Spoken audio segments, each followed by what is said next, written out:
Welcome back to the Relocated South African. Before I bring in today's guest, a quick word from Apostille. If you are planning your move, already abroad, and realizing you still need documents from home, you will know exactly what I'm talking about.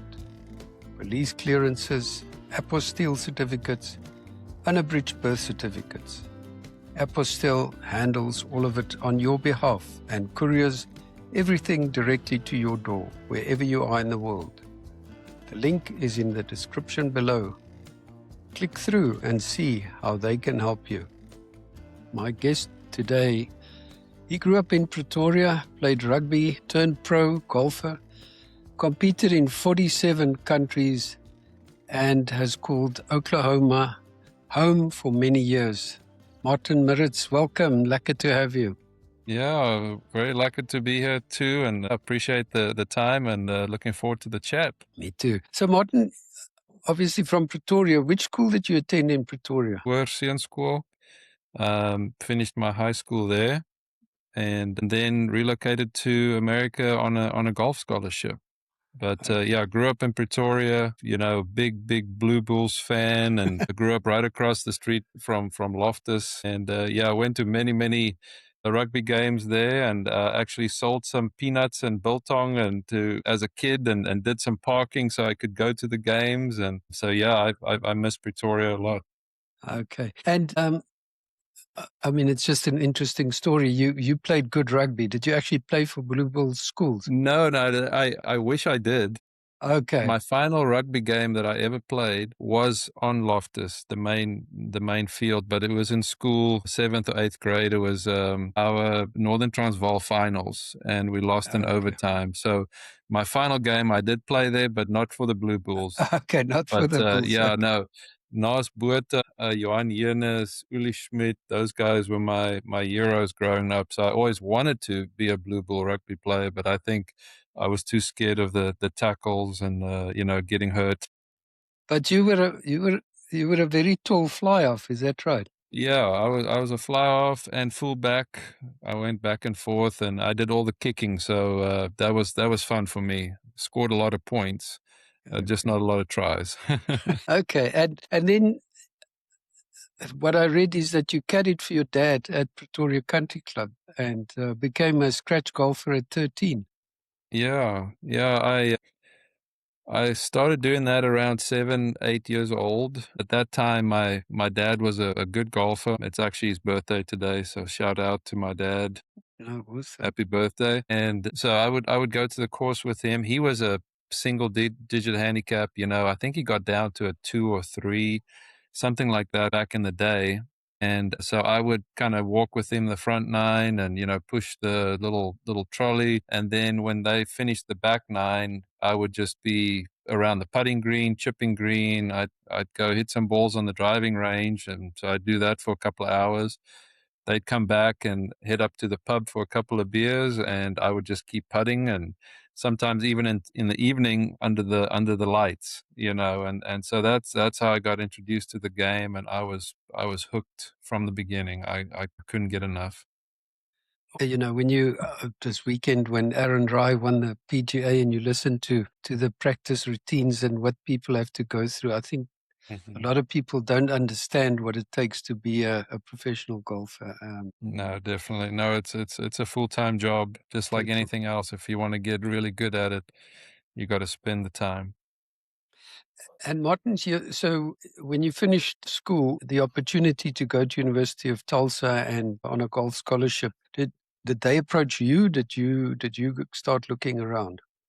So, when I was in high school, we have a very good junior program in South Africa, the Golf Foundation. And so I would play in every tournament I could all over the country. And I was very lucky to win the National Junior Championships. And I think it was at Roodepoort. And I was 16 years old. And so the first prize for that event, and that was the first time they ever did that, was a trip to America to go play in 6 tournaments all over the country. And they ended up picking Trevor Immelman as well to join me on the trip. So it was me and him. His dad came along and my parents. And so we traveled all over the U.S., started in Buffalo, New York, Went up to Wisconsin. We did Florida.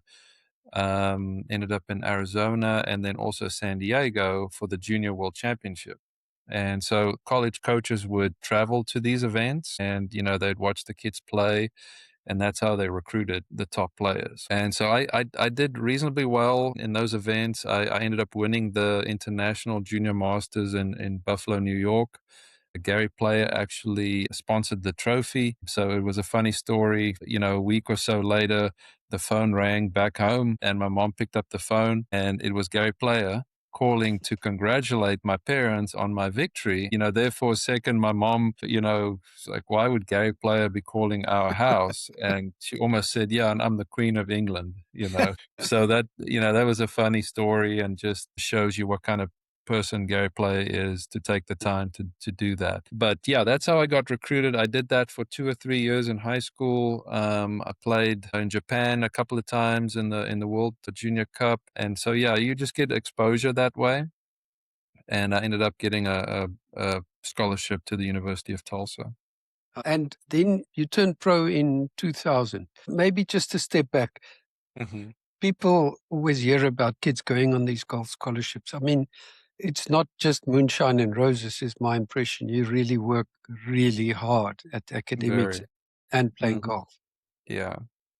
No, it's, just a quick backstory. My dad was a college professor, dean of construction engineering at Tuckies in Pretoria. So I could have gone to university for free over there as well, but I always wanted to come to America, because the exposure to American college and golf courses and tournaments, and you're playing against some of the best players in the world. So that was always a goal. So my dad said, if you want to go to America, you better get a full scholarship. And I was just lucky enough to get one, because it's very expensive. I went to a private university. Tulsa is a private university, and so it's 2 or 3 times more expensive than what's called a public or state university. And I think in the dollar terms, it's somewhere in the $60,000 to $70,000 a year to go to the university. Yeah, now that's including room and board and your Sure. books and tuition and all that. So it is not cheap. There's no way I could have done that paying for it. So, Yeah. Yeah. If you but take yeah, that, it's basically they paying you $60,000 to $70,000 to be there and play. So you have workouts at 6 o'clock in the morning, have breakfast, then you have school, probably 3 or 4 classes, you have lunch, and then you go practice, 1 to 5. So it's basically from 6 o'clock in the morning till 5 p.m. And then you have to travel in the fall season, probably 4 events, maybe 5, and then the spring about 9 events. So you're gone all the time, missing a lot of lectures, and you just got to make up the time, and you have to maintain what's called a 2.0 grade point average, which is basically C's. Otherwise, you cannot play. So yeah, it's pretty demanding, but a lot of fun. I mean, I wish I could go back to college now. I can Lot imagine. less worries and stress. Yeah. And you probably made some amazing friends during that time. Yeah, and we had such an international group. My roommate was a tennis player from South Africa. We had Gareth Williams, who was a very good tennis player from Affies as well. We went to high school together. He was at Tulsa. So yeah, it was nice to have some South Africans around, but we had players from Sweden, Finland, kind of all over the place. Okay. And a lot of athletes from all over the world. So yeah. Is that where John Daly's kid is? Is he at He's in Arkansas, so he's not he's too far Arkansas. away. It's Okay. about maybe a 90-minute drive, so Okay. it's in the area. Okay, cool. Okay, and then you turned pro in 2000, but you went back to South Africa to do that on the Sunshine Tour. Yeah, I started in the US. The only way you can get into tournaments is to do Monday qualifying. So first event, I Monday qualified. I got in, and I was like, this is pretty easy.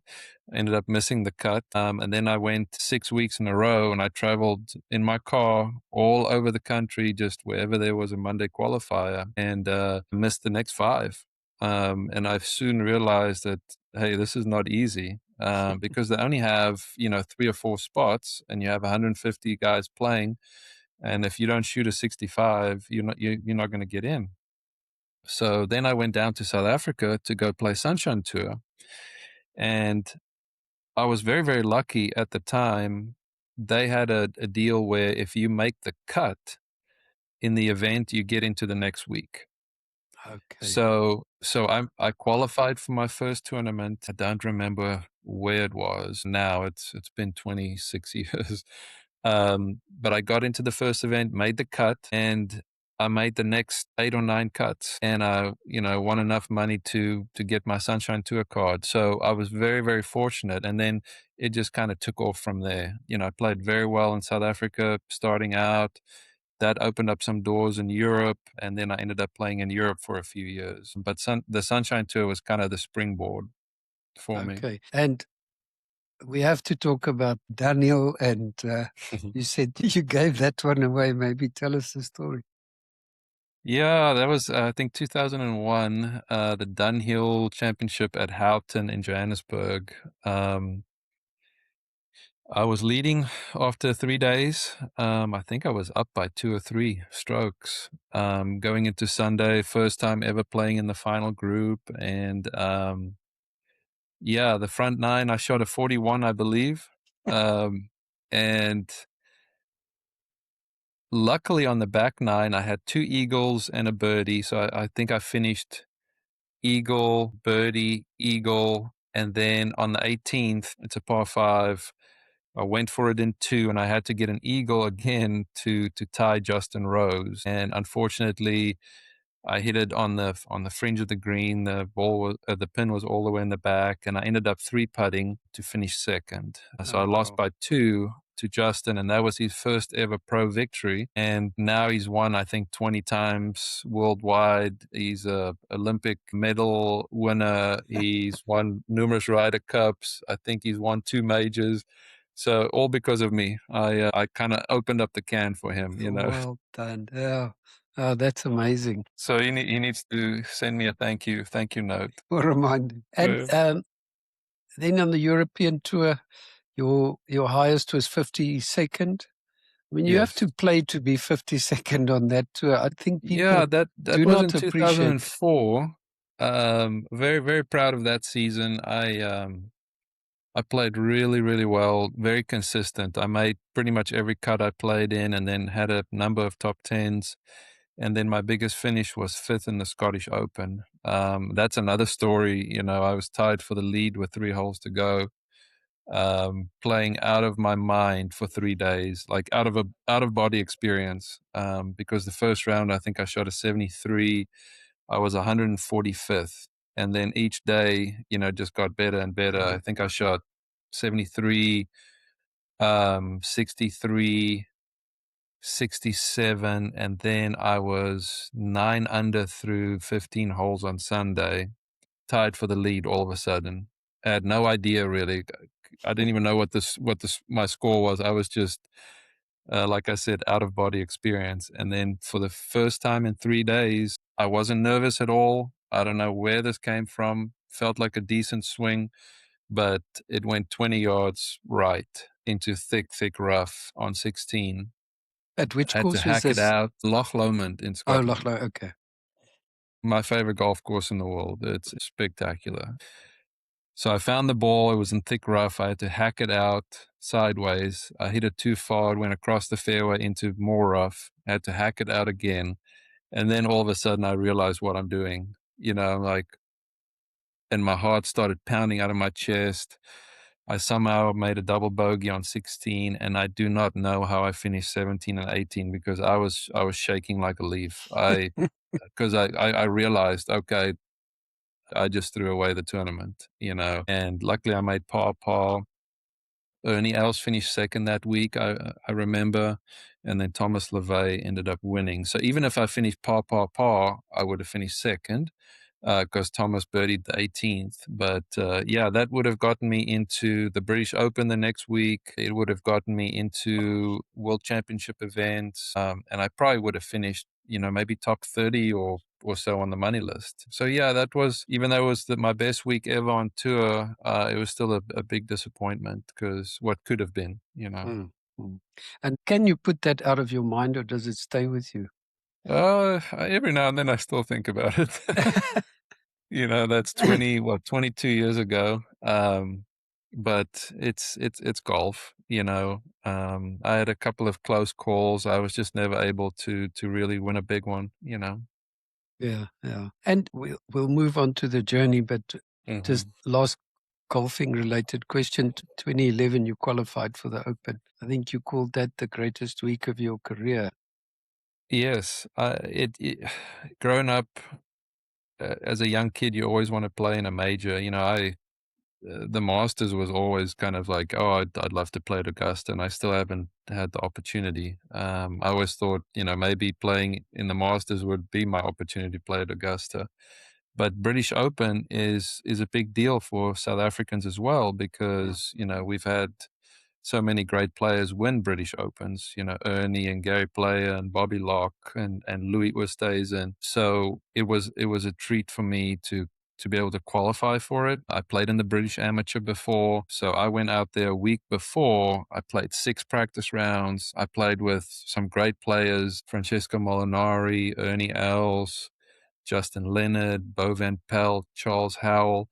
Every day I just Wow. went to the tee sheet and I looked at some names. I'm like, oh, I'd like to play with that player. So I just put my name next to them and I'd go play a practice round. And so I thought that would really prepare me for the event. And, I ended up playing very mediocre. I think I shot a 73, 74. I missed the cut by 3. And I didn't have my game. I think I could have made the cut if I was on, I could have made the cut pretty easy. Oh, wow. But still, what a privilege to Yeah.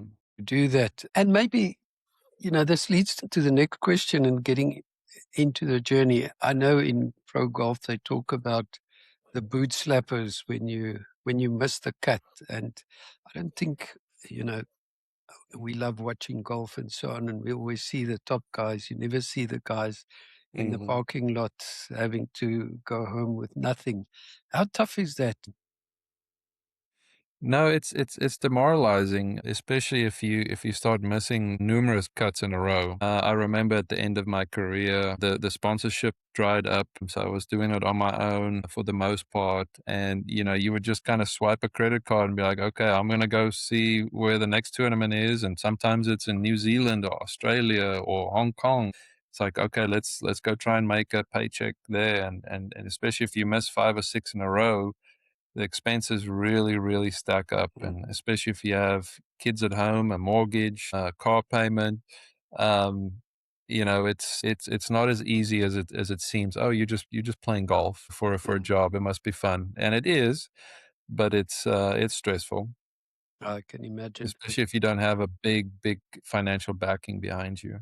I'll never forget. I watched years and years and years ago, still in South Africa, watch a tournament where Sevi was playing, and there Uh-huh. was a British pro who was very close to the top of the leaderboard, and his wife was pulling a trolley with his bag on it, and the Mhm. commentators were saying, the poor guy he's staying in a combi, and he needs Mhm. the hotel, but Sevi, he gets everything. The guy doesn't Yeah. need it, and I Yeah. kind of I've always thought that puts it in perspective. And Uh-huh. but I mean, just amazing. You played in over 300 events in 47 countries. That is Yes. just phenomenal. Yeah.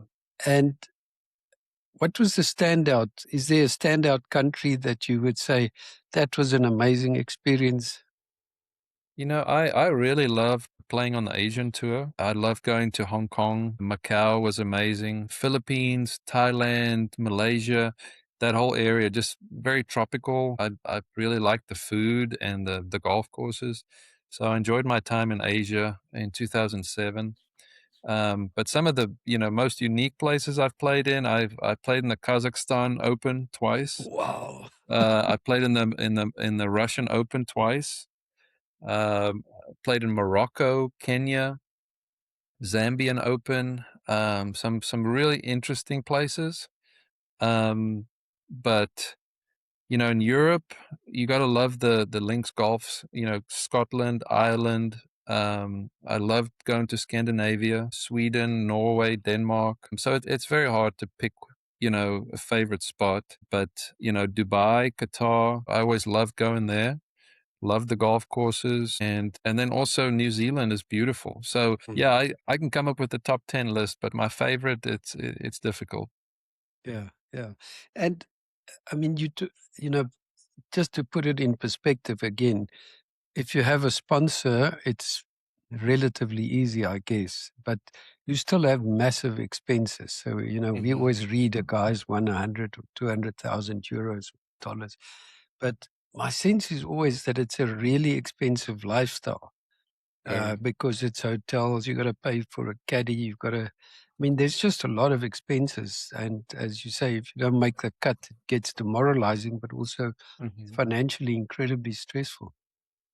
Yeah, you got to think about it. Each week, I would say on average $3,000 to $4,000 in expenses, especially in Europe and Asia, because I mean you're traveling internationally every week to get to the next location, and then yeah, you either have family traveling with you, you pay for your caddy. So yes, very very expensive. In America, obviously a little bit cheaper to travel around, but most of the time they have official hotels, and they usually pick the nice ones. They're not cheap. You can stay cheaper if you want, but then you don't have the luxury of the courtesy car or the bus that takes you to the course. So you have to Mm, you have to plan out really well if you want to save some money. mm. And were you doing all of that yourself? I mean, in terms of the planning, if you have a schedule for going to Yeah. tournaments and so on.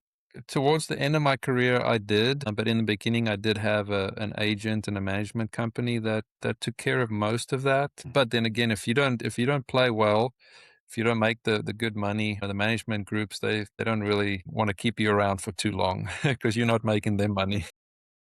Yeah, So I exactly. had an agent for, I don't know, maybe 3 or 4 years. And I didn't really see the value because they didn't bring in a whole lot of sponsorship for me. And I just kept paying them, percentages of my winnings. And so towards the end, I try to do it on my own.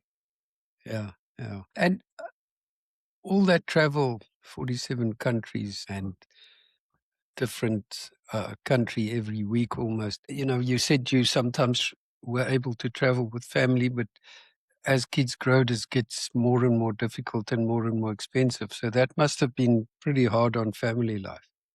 Yes, I remember, around 2007 and 8. I lost my card in Europe. I went and played in Asia for a year. So my wife at the time, her and our two little kids, they decided to stay back in America, and so I would just travel all over the world. And I think there was a stretch where it was 6, 7, 8 months where I didn't come home. And so I was traveling, trying to make money. She went back to school to try and get a better job. Two young kids at home, and I was on the road all the time. And yeah, it definitely takes a toll. Definitely. Yeah, I can just imagine. Cool. And now let's get back to today. Uh, all of that golfing experience and maybe the boot slapping, was that what's Mhm. behind your business now, Birdies and Bogeys? Yeah, that's kind of a passion project, kind of a side hustle at the moment. I'd love to, potentially turn that into something where maybe I can spend all my time on it. But so when I retired from golfing, I call it retirement, but it's more of a forced retirement. Um, in 2012, I came back to Tulsa, and I was looking for, what they call a big boy job, out of sport, maybe get into the corporate world. And I had a couple of interviews, and at the time the economy wasn't great. Not a lot of big companies were hiring, and so they'd look at my resume and like, okay, you've got a degree from the University of Tulsa, which is a good degree, private university, good university, but you have no work experience for 12 years. You traveled the world chasing a golf ball. And so, a lot of those interviews, I finished second, third, fourth, didn't get that kind of entry level position. And so I ended up just taking a job at a golf course, Meadowbrook Country Club, as an assistant pro. And, I didn't really want to go into the golf world. I was kind of burnt out, with kind of the struggles towards the end of my playing career, but really enjoyed working at a golf course. But the money wasn't great. The schedule, you know, opening up pro shops at 6 o'clock in the morning, and in the summertime closing it down at 9:30 in the evening. We had some young kids at home, so that was stressful as well. And that's where I met the owners of a recruiting firm here in Tulsa, and ended up getting into recruitment that way. And so I've been doing that for 12 or 13 years now. Majority of the time spent on IT positions, software engineers, network engineers, roles like that. And that's been rewarding to help people find jobs and kind of move up the ranks that way. But yeah, I've got that Birdies and Bogeys little golf company that I started during COVID. We were stuck at home for about 9 months, I believe. And so I had a lot of time on my hands to start designing things and reaching out to factories overseas and getting some samples made. And in the beginning, I was terrible at it, but it was fun, trying to figure out, okay, how do we make a nice golf shirt or a hat, or come up with the logo and things like that. And so I've learned a lot, gotten a lot better, and yeah, the company's kind of growing nicely. We're starting to do a lot of events and corporate apparel, and yeah, I can really see a future with it.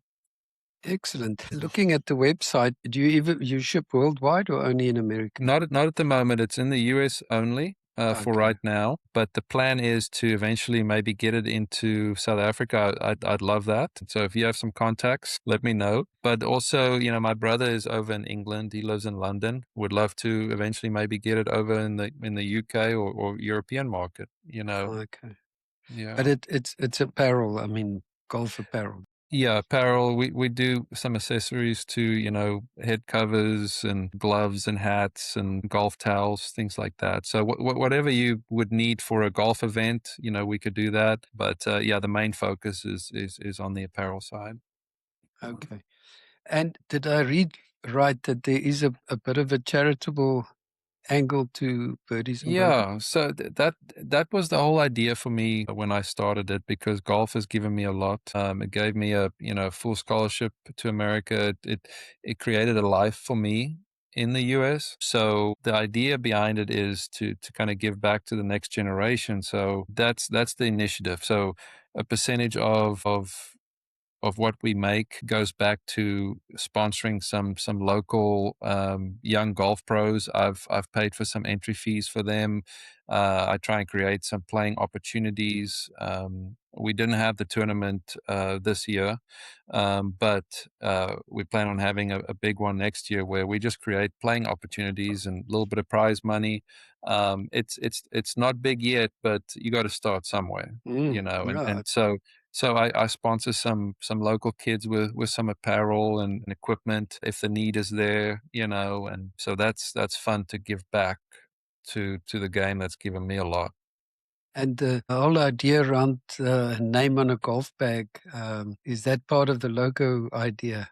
Yeah, so that's how I came up with the golf bag logo. Like I mentioned to you, when I was 7 or 8, I was kind of obsessed with the game, and my parents took me to Swartkorps golf course, and where they had the ICL. I think it was the ICL Classic. Yes, I remember that. And so Nick Price was playing, Nick Faldo, Corey Pavin, Vijay Singh, John Daly.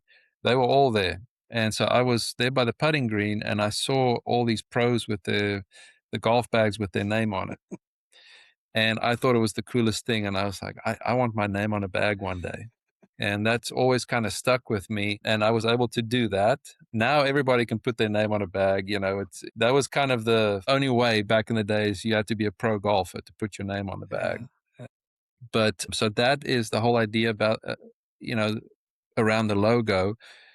It's the pinnacle of the golf game is to have a pro staff bag with your name on it. And so that's what I aspired to with my little clothing company, is to reach the pinnacle, like to be the best that we can be. And so that's why I came up with that little logo. And then just the name Birdies and Bogeys, you cannot have the one without the other. And it's just like life, the ups and downs and the struggles. And, if you make a bogey, and you make a birdie on the next hole, it just, you appreciate the birdie a lot more because of all the bogeys you made before. I have to just tell this little story. A friend of ours who's a really good golfer, but he always says, when we're playing golf, there's a very good reason why his name is not on his It's golf not on the bag, back.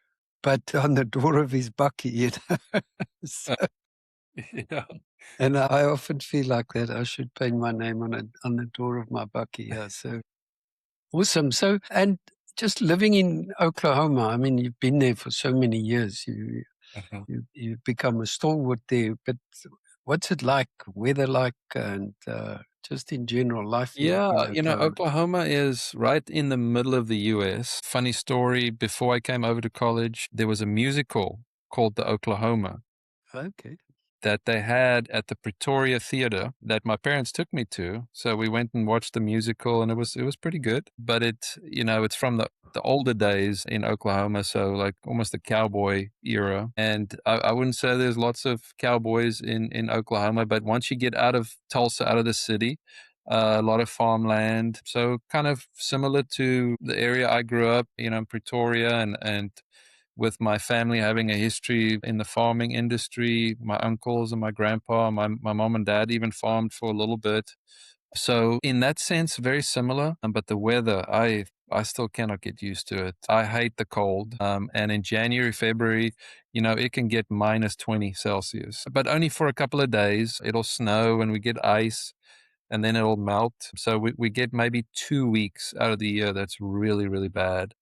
And then in the summertime, it can get up to 105 Fahrenheit, which is, 43, 44, 45 sometimes That's for rough. about 2 or 3 weeks in August. And so when I showed up in Tulsa as an 18-year-old ready for college, it was in the middle of August. And I flew in on a prop plane, and so there wasn't the jet bridge straight into the airport. So we were on the tarmac, and so we get off the plane, and I kid you not, it felt like it was 50, 60 degrees Celsius because the heat from the tarmac, and the wind was blowing, so it was like a hairdryer in your face. Yeah. And I was like, what place did I, show up at? And, kind of soon got used to the heat, but, it's kind of like Leopard Creek in the summertime. It's that Yeah. kind of heat, Nelspruit, very kind of that humid, Oh, just is it humid as heavy. well? Yeah, very humid. And yeah, so that's, I've been here 30 years now, still not used to the heat and the cold. But Tulsa has taken me in like one of their own, and I love the people, a lot of like-minded people in Oklahoma. And yeah, it's home, even though I miss Pretoria every day. I was going to say, but do you have a big South African community there or not really? I wouldn't say big, but there's a nice community. We have a Facebook group, Southern Africans in Oklahoma. And there's about 40 or 50 families pretty active on that group. There's a South African coffee shop called Bryce's that I go to every now and then, proper cappuccino, and they've got milk tart. They got a chicken mayo sandwich. So every time I'm homesick, I just go there. Awesome. And I always ask people, I mean, it's quite a question, just cost of living. They always talk about the McDonald's index, Mhm. but what would a cappuccino cost at that coffee shop? I think he's pretty good on his pricing. Somewhere in the region of $4.50, something like that. If you go to a Starbucks, you could pay Mm. $6.50 for a coffee, which is insane. And it's not, But Oklahoma is actually one of the states in America with the cheapest living cost oh, in wow. the entire nation. Our gas prices are usually, in the cheapest 5 states in the nation, even though the gas prices are very, very high right now. I saw this morning $4.11 a gallon, where normally it's around $2 a gallon. And what And I would think that in be? California, it's like over 10 or something crazy. Are we paying just on €2 a liter now? So I don't know what that converts to in dollars, but Yeah, I'm so used to the gallons now. I wouldn't even know how to how to work that out. how to convert it? I'm just a dumb golf pro. I can count to about 5, sometimes 6, Well, maybe if it's maybe 7. awesome. And Martin, you talk about missing South Africa. Could you? And I assume your parents are still alive, and you still Yeah, have mom and dad siblings. still live in Pretoria. Yeah. And do you? Are you able to visit regularly? Have they been across? I used to go back a lot because I played the Sunshine Tour, so I would go every year. And then since 2012, I went back for my high school reunion in 2015. That was my 20-year reunion. And then I went back 2 years ago, went with a group of American friends. I think we were 7 total. And we went to Cape Town, Stellenbosch, did the wine tours. And then we went up to Kruger Park for 5 days, and it was the trip of a lifetime. I mean, that's what really makes me miss South Africa. I was going to say, The food, the weather, the people, the safaris. You don't have that in America. yeah. And they all were blown away. They want to go back at some point. They also said it was just wonderful. And could you see yourself going back? Was that unlikely? It's a tough question. I don't know what the future holds. I mean, I could live in Stellenbosch area. I love that area. My parents' setup that they have is great right there by Pretoria Country Club, where my dad can walk to the golf course, and every day. I could see myself living like that, and I think I would really enjoy it, but I just don't know if it's the right move. And especially with having kids over here and my youngest being 10. Yeah, a lot of things will have to change for me to ever really consider that. I can, I can imagine. I was going to ask you, in your recruitment business, does the golf help? Do you still get to play quite a bit? Yeah, that's basically the only time I play golf is when I go play with clients. Mm. And the pity is, a lot of the IT folks, they don't really play golf. So I deal with like CIOs and IT directors, IT managers, and a lot of them are so busy as well that it's hard for them to break free, and they're always putting out a fire. Mm. There must be a lot of fires in IT. I don't know, but that's always the excuse. Yeah, And they also only play once or twice a year. So it's a little difficult to get them out, but that's where you build your best relationships is on the golf course because you get to spend 5 hours with somebody. They get to know you, your family, what you're about. And most of the time when we're done playing golf, we become good friends, and some of my best clients are some of my best friends. And it mm. all started on the golf course. Mm. I mean, I've got so many questions, but just again, back to the golfing career. Is there anything that, one could do differently as a golf pro to make life easier? I assume winning is the easiest, but I mean, it's not easy to win. Is there a way to make that life easy? That's a good question. I think about it a lot, and if I could do things different, what would I have done? Because I had all the potential in the world to be very, very good, and I just didn't quite live up to the expectation, from other people and myself. And that's a question I ask myself a lot. Like, what should I have done different? Because I felt like I did all the right things. I think I could have worked a lot harder.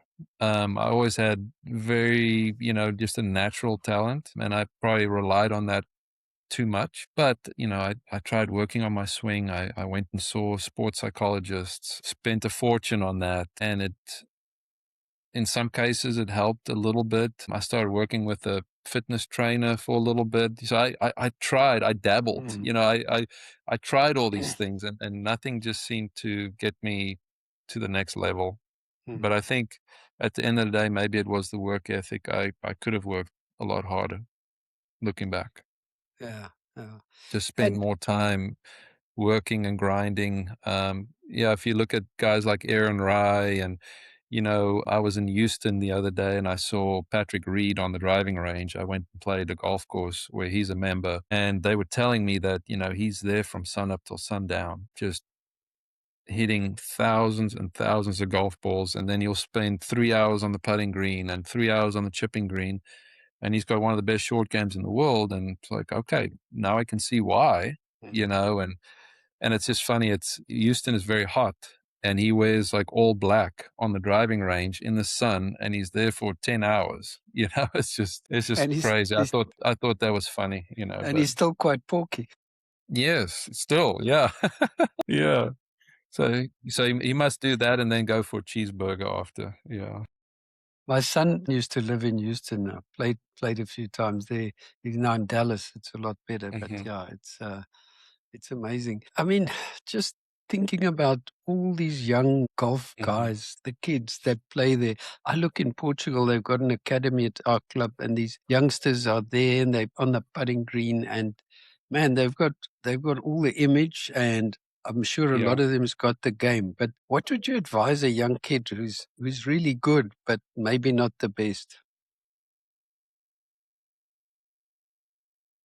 I would just play in as many tournaments as I can. It's one thing to practice on the putting green and chipping green and driving range and have a beautiful swing, but you got to figure it out on the golf course under tournament conditions, because I think that's the only way you learn and get better, because it's easy to hit 10 7-irons in a row, or five footers, but when you have to make it when it really counts, that's when it's a little bit different. So that's where I was fortunate.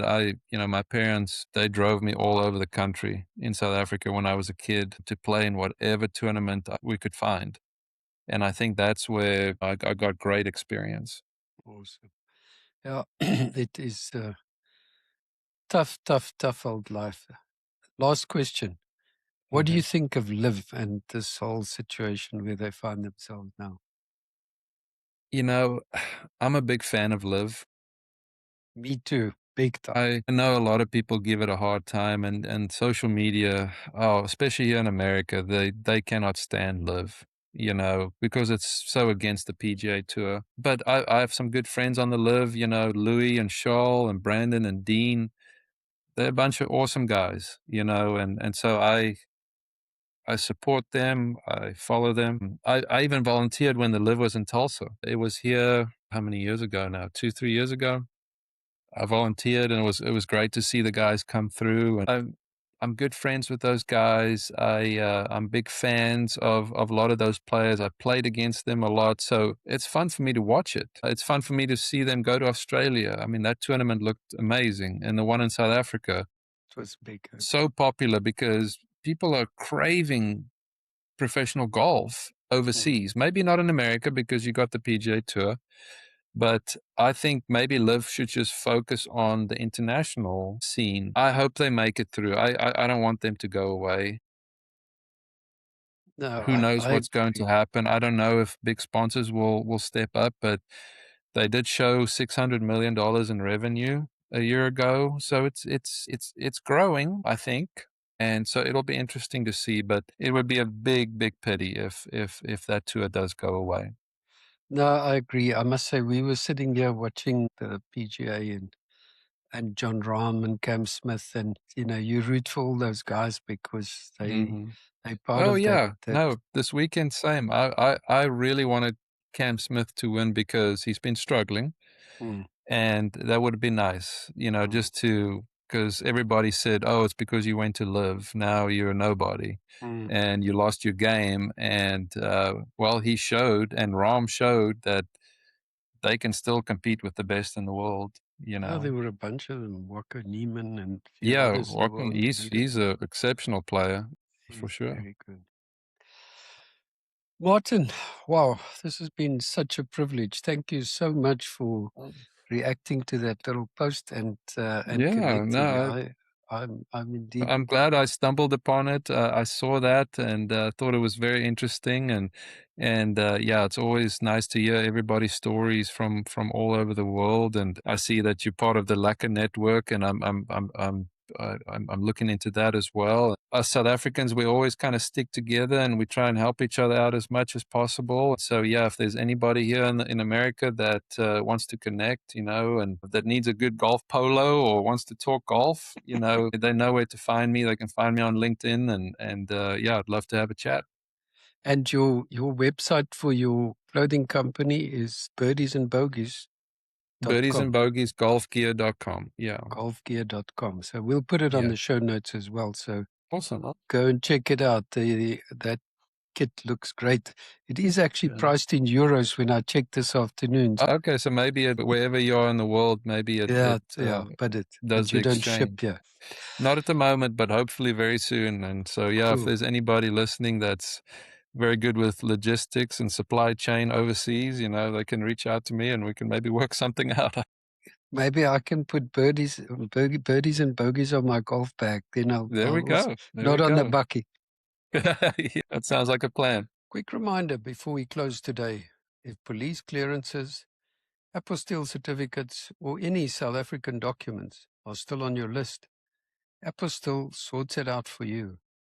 Visit the link in the description below and see how Apostille can help you on your journey. Martin, thank you so much. I think your story is exactly why I do this. South Africans who go out into the world, give everything, carry the flag with pride. Thank you, man. Definitely. No, it's been a pleasure, and thank you for inviting me to do this, and it's been fun chatting. And if you know a South African living anywhere in the world who has a story worth telling, please reach out to me.